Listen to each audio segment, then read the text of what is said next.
안녕하세요. 오늘도 여러분들과 함께 말씀을 짧지만 나누도록 하겠습니다. 오늘 우리 같이 읽을 말씀 이사야서 40장 6절, 7절, 8절까지 말씀입니다. 말하는 자의 소리여 가로되 외치라. 대답하되 내가 무엇이라 외치리이까. 가로되 모든 육체는 풀이요 그 모든 아름다움은 들의 꽃과 같으니 풀은 마르고 꽃은 시들음은 여호와의 기운이 그 위에 불미라.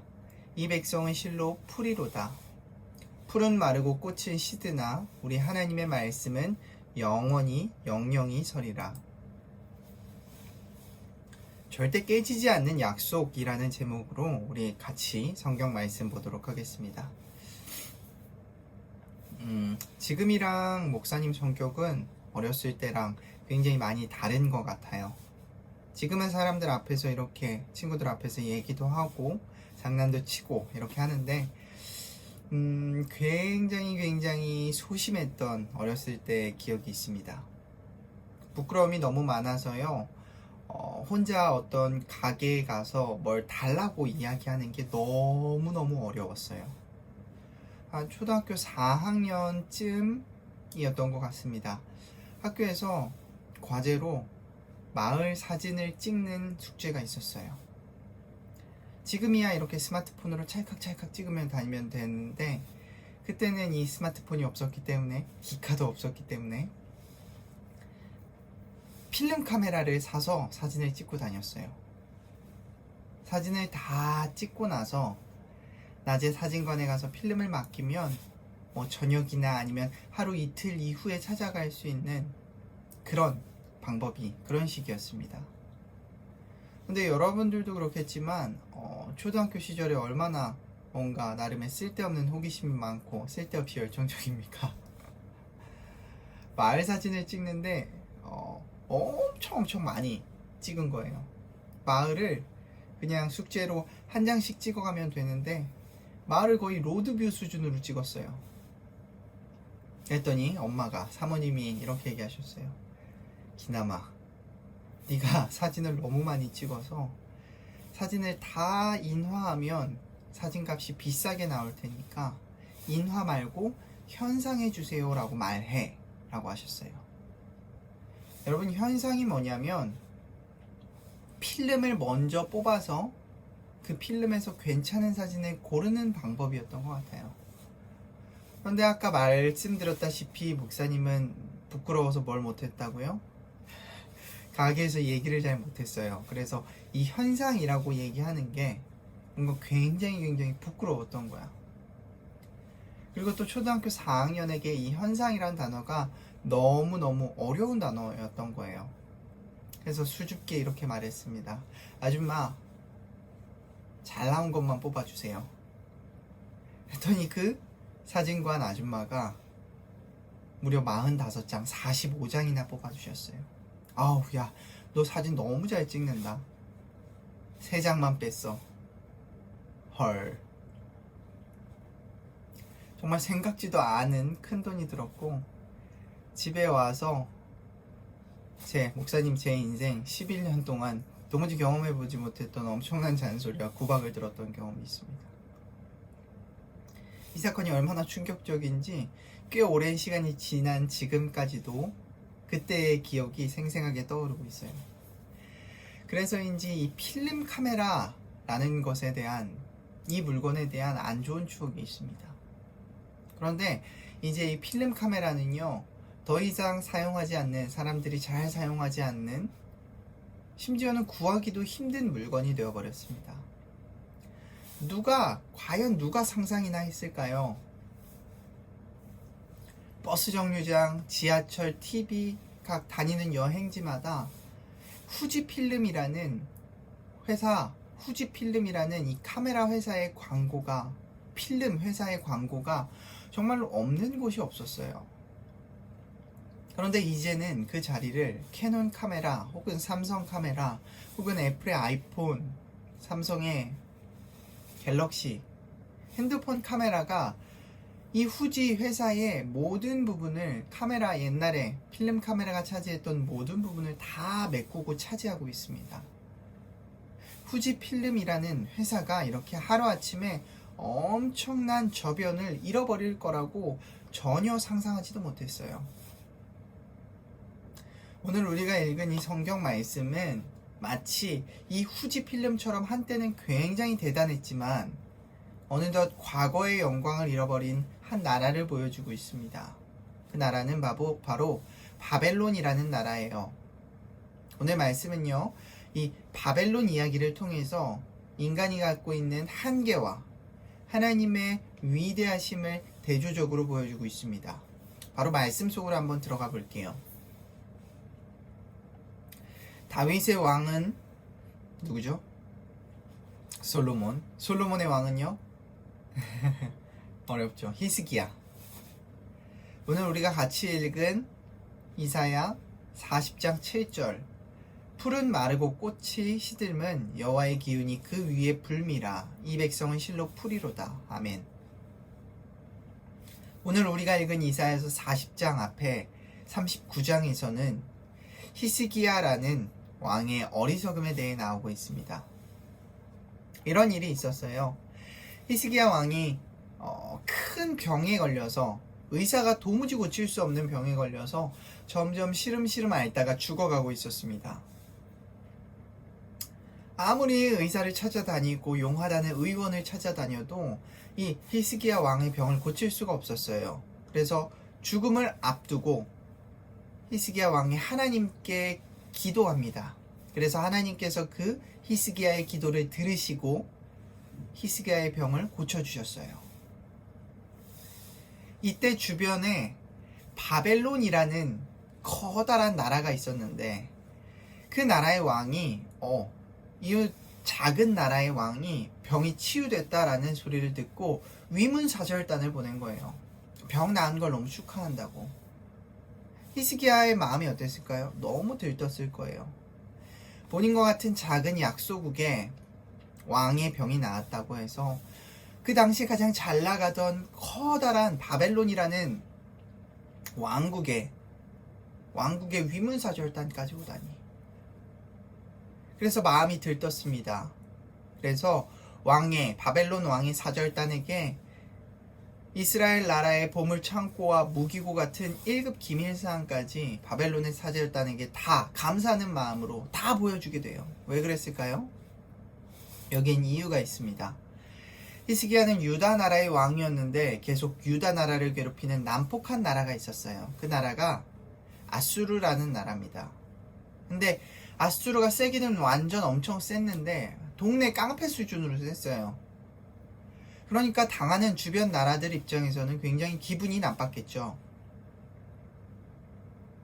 아수르라는 나라가 엄청나게 힘이 센 나라였는데 여기에 유일하게 싸움을 준비할 수 있는, 맞짱을 할 수 있는 나라가 바벨론이라는 나라였습니다. 바벨론은 신흥 강국이었어요. 그래서 아수르? 어디 한번 붙어보자 라고 하면서 주변 나라들, 자신을 도울 주변 작은 나라들의 힘을 모으고 있는 상태였어요. 그러니까 유다 나라의 히스기야 입장에서는요, 절호의 찬스였던 거예요. 맨날 아수르한테 당하고만 살았는데 바벨론이 손을 내미니까, 그리고 병문안까지 오니까 어때요? 자기가 먼저 바벨론을 찾아가도 모자를 파네. 바벨론의 사절단이 먼저 오니까 너무 좋아서 그 손을 덥석 잡게 된 거예요. 그런데 하나님은 이 일을 경고하고 계십니다. 히스기야가 바벨론을 너무 믿었기 때문에 커다란 어려움을, 곤혹을 치르게 될 것이라고 말씀하셨어요. 그리고 아니나 다를까 바벨론이 힘을 키운 후에는 유다 나라로 쳐들어오게 됩니다. 유다 나라는요, 그렇게 바벨론이라는 나라의 심장인 바벨론이라는 나라에게 본인의 수도, 유다 나라의 심장인 수도를 빼앗기고 멸망당하고 바벨론의 노예로 끌려가게 되었습니다. 여러분들, 수천 년 전에 있었던 오늘 성경의 이 이야기가 오늘날 살아가고 있는 우리에게 주는 교훈은 무엇일까요? 이것이 여러분 바로 인간의 한계라는 거예요. 히스기야 왕은요, 굉장히 지혜로운 왕이었습니다. 그리고 하나님을 잘 믿고 의지하는 왕이었어요. 그런데도 히스기야 왕은 바벨론을 붙잡는 것이 지혜로운 일이라고 생각을 했어요. 하지만 도리어 그 일이 재앙이 돼서 히스기야 왕에게 이스라엘 백성들에게 돌아왔습니다. 여러분, 우리 스스로의 판단력을 너무 신뢰하지 말라는 거예요. 하나님 말고 다른 것들이 너희 앞길을 열어줄 거라고 굳게 믿지 말라는 겁니다. 히스기야 왕은요, 하나님을 신뢰했어야 합니다. 그런데 히스기야의 판단으로 하나님보다 바벨론이라는 나라가 훨씬 더 믿을만하다라고 여겨졌고요. 그 결과는 참담했습니다. 바로 이 상황 속에서 하나님은 유다 나라를 이렇게 위로하고 계세요. 얘들아, 내 앞에서 모든 육체는 한낱 풀이란다. 바벨론, 너희가 봤을 땐 큰 나라지만 이 나라가 아무리 찬란한 문명을 꽃피우고 있다라고 해도 내 앞에서는 한낱 시들어버릴 여리디 여린 풀, 꽃이란다. 하나님이 더 위대하니까 바벨론을 너무 두려워하지 말라고 위로하셨어요. 하나님은 어떻게 위대하신 분인지 한번 말씀을 통해 보도록 하겠습니다. 이사야 40장 15절 16절, 보라, 그에게는 열방이 통해 한 방울 물 같고 저울의 작은 티끌 같으며 섬들은 떠오르는 먼지 같으리니 레바논은 땔감에도 부족하겠고 그 짐승들은 번제에도 부족할 것이라. 아멘. 인터넷에서 이런 글을 봤던 기억이 있습니다. 중동의 한 굉장히 돈이 많은 석유 부자의 이야기예요. 이 부자에게는 한 명의 아들이 있었습니다. 아들은 공부를 하기 위해서 타지에서 생활을 하는데 하루는 이 아들이 석유 부자 아버지에게 편지를 썼대요. 아버지, 제 학교 친구들은 아침마다 기차를 타고 학교에 등교하는데 저는 운전기사가 최고급 승용차로 학교까지 데려다 주니 참 민망합니다. 그랬더니 아버지한테 답장이 왔어요. 뭐라고요? 아, 그래 아들아, 지금 막 돈 입금했어. 너도 가서 기차를 한 대 사렴. 집안 망신시키지 말고. 이 석유 부자 아버지는 워낙 돈이 많으니까 비싼 자동차 한 대 값이나 기차 한 대 값이나 껌값이었던 거죠. 오늘 성경은요, 하나님을 꼭 이렇게 설명하고 있습니다. 저 깊은 태평양의 바닷물도 하나님 앞에서는 한 방울 물 같다라는 거예요. 요즘 방사능 문제라던가 아니면 위안부 할머니들을 너무 함부로 대하는 일본 사람들 문제라던가 코로나 문제, 그리고 정치적인 문제, 이런 문제들 하나님이 먼지네 라고 훅 불어버리면 흩어져 버리는 정말 눈에 보이지도 않는 작은 문제들이라는 겁니다. 성경의 레바논이라고 하면 최고급 나무 원목의 원산지였어요. 그래서 성경에서 레바논 백향목이라고 하면 아주 최고급 건축자재를 말하는 거였습니다. 근데 레바논의 백향목조차 하나님 앞에서 땔감용 나무로도 부족하다라는 거예요. 그래요. 오늘 성경 말씀은 이처럼 바벨론이라는 강대국도 레바논의 백향목이라는 최고급 나무가 나는 숲을조차도 하나님 앞에서는 한낱 잡초일 뿐이다라는 것을 증거하고 있습니다. 하나님께서는 너무 위대하신 분이고 그에 비하면 인간들의 나라는 그 앞에 언제라도 시들어져 버릴, 없어져 버릴 잡초와 같다라는 겁니다. 그러니까 우리가 누구를 두려워해야 하고 누구를 신뢰해야 한다는 거죠? 하나님을 믿는 것이 여러분 가장 확실한 방법이라는 겁니다. 오늘 같이 읽었던 이사야 40장 8절, 풀은 마르고 꽃은 시드나 우리 하나님의 말씀은 영원히 서리라. 그리고 여기 하나님과 동등한 권위를 주신 것이 등장합니다. 그게 뭐냐면요, 하나님의 말씀이에요. 풀과 꽃은 이 세상의 강대국을 의미한다라고 했습니다. 아무리 바벨론이어도요, 아무리 중국이어도, 아무리 러시아, 미국이어도 꽃이 언젠가는 시들듯이 영원한 강자라는 건 없다라는 거예요. 잡초가 언젠가는 마르듯이 사그러들 겁니다. 하지만 영원한 하나님과 함께 영원토록 깨지지 않고 취소되지 않을 하나님의 약속이 오늘 여기 놓여 있습니다. 그게 뭐라고요?